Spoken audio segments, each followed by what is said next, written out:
Making guitar simple. With Porrick Mather, you can do this.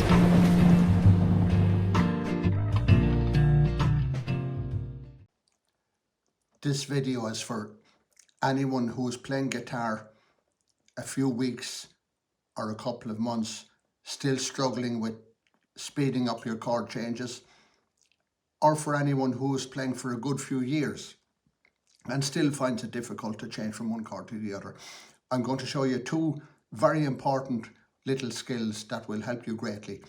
Before we continue, can you please pause this video now, especially if you're new to playing guitar. Place your capo on the first fret and you're going to find it so much easier to master these two skills. And once you have them, then you can take your capo off and just play them with your open guitar. It just makes it so much easier.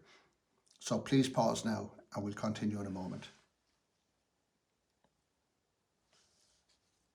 Okay, first thing I want you to do is to claw your hand firmly, not just softly, firm claw. And can you join your little and third fingers just so that they're embedded?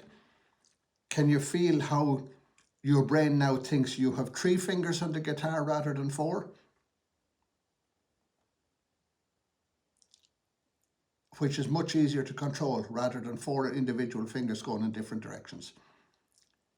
Now, with these 2 fingers joined, can you bring your thumb over the top? And as you're doing the chords we're going to look at today, I want you to, as much as possible, keep the little finger some way joined to your little finger. Sorry, to your third finger. And also, can you now, maintaining this thumb position and this triangular position, there's no better hand position for playing open chords on guitar than this position. Can you now bring your third finger tip onto the second string in the middle of the third fret? Right here. Now, making sure your hand stays clawed and your thumb is on top. For D chord, most of you will know that by now the second finger is just added on the first string, second fret, and the first finger tip is on the third string. That's D chord. We're going to change to a C add 9, which is in so many tens and thousands of songs. To do that, we're not going to move this finger, this thumb, sorry. It's actually just lightly touching the string here. Mine is muted. Mine is muted. My thumb just releases on E-type chords. That's all it stays there for most of them. But you need a bigger hand. If your hand is small, that's fine. There. So take these 2 fingers off together. First finger up to the 4th string, 2nd fret. Second finger to the 5th string, 3rd fret. We have got to this C add 9 chord without moving your thumb, without moving your 3rd finger, and also keeping your space. Your hand has not closed down. Very, very important that you don't close your hand down or your fingers will have nowhere to go coming back. You must keep the space open. Look at all the room I have to move my fingers when I keep the space. Another invisible skill that you need to be aware of very quickly here.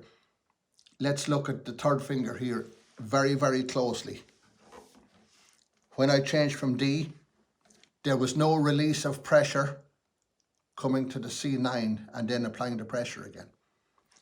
The 3rd finger maintained pressure, and if I can say the same thing a different way, your clawed hand, one of the great invisible skills of playing guitar, has to stay clawed during the chord changes to give you your correct sound, but stays clawed during the change. Almost all beginners would be pushing the fingertips with the hand too relaxed, and there's nothing there to make the chord change. This applies to every change on guitar, no matter where I go. All these chords I'm doing, if I go down,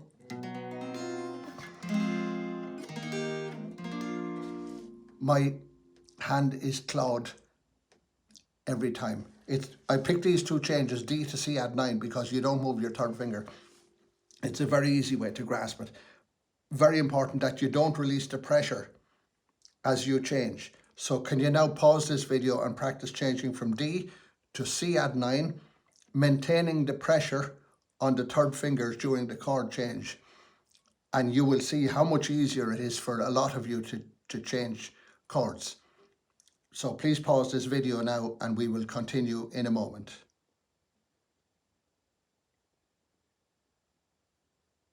Great.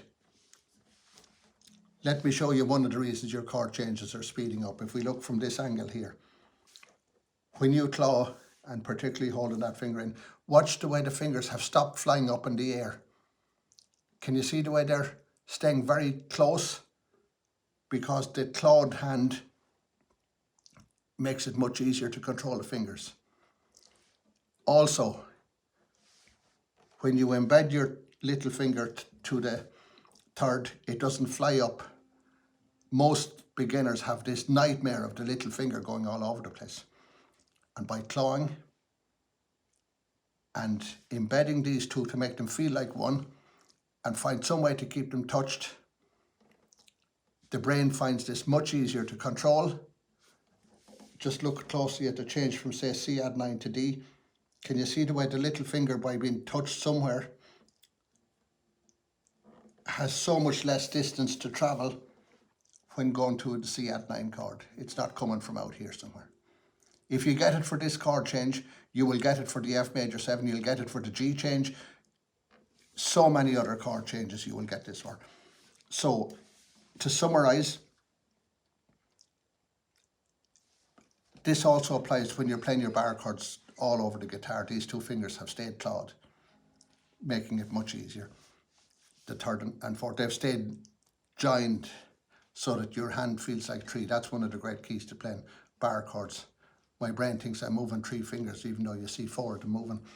To summarize this video, two simple skills. Claw your hand, take the D chord, and when you're changing chords to C add 9, keep the pressure on with this finger, which means that your hand stays clawed during the chord change.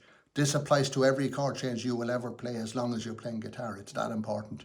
One of the great invisible skills. And the second, while you're doing that, try to keep the little finger some way touching the third finger so that it controls it. If you can't, you can actually use your other hand to push it in and out. And when you move on to the more difficult G then later on, the little finger will have quietened down. You can see how quiet my little finger is. This is a very difficult change I'm doing if you're learning guitar from C to G like that. Most beginners and some people playing for years are still doing that. But it's that easy. When you have it technically correct, it will be that easy. Even though the third and little finger are now far apart, they're actually still embedded. They're still joined together. Can you see that? They never separate. So, clawed hand, embedding the third and fourth fingers. I hope this helps you, and be patient with it. It takes about 2 to 3 weeks to really get a grip on this. And when you've done it, you can take off your capo then and you will see.